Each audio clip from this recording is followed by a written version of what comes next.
Aprobado na ng CHED o Commission on Higher Education ang taas singil sa matrikula at iba pang bayarin ng mahigit 300 kolehiyo at universidad sa bansa. Pero kahit ilang linggo na lang bago ang pasukan at panahon na ng enrollment, hindi pa rin inilalabas ng CHED ang listahan ng mga ito. Makibalita tayo kay Alan Domingo.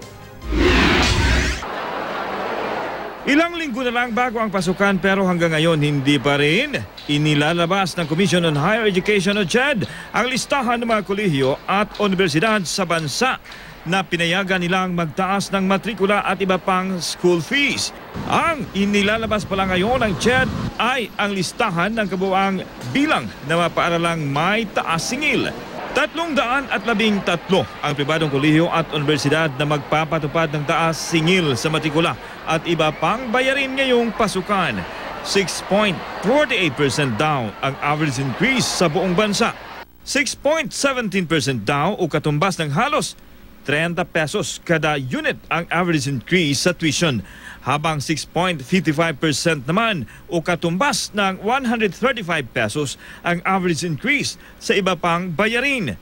Sabi ng CHED, mas mababa raw ito kaysa inaprubahan noong nakaraang taon. Regulated din daw nila ang tuition hike at mahigpit ang kanilang monitoring. Sa batas, kailangan in any tuition fee increase, 70% yan ang ibibigay mo sa mga guro at iba pang kawani ng paaralan. 20% sa improvement ng facilities, acquisition of new equipment. Pagtitiyak din ng ahensya, walang inaprobahang tuition hike sa mga state college at universities sa bansa. Hindi na natin tinayagan ng mga ito. Sa private schools na lang, kasi wala namang subsidy ang government yan, wala silang ibang sources of income. At kung sakasakaling meron man, dinidiscourage din namin sila mag-increase.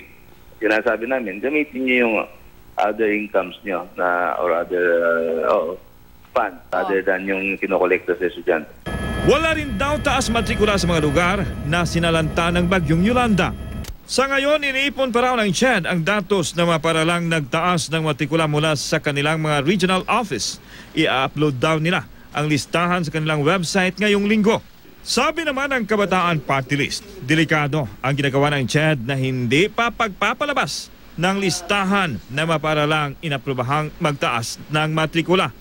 Ang masakla pa raw, taas ng taas ang tuition pero hindi naman daw ito ramdam sa kalidad ng school facilities at sweldo ng mga guro. Pag hindi po i-release ng CHED po yan, di magiging bulag po yung mga magulang doon sa mga baka magulat na lang ho sila na magkakaroon na pala ng pagtaas sa matrikula. Lalo't higit, ito na po yung panahon ng enrollment. Ayaw ho natin ng bulagaan dito po sa pag-enroll po ng mga bata. Alan Domingo, Nagbabalita, Pilipinas.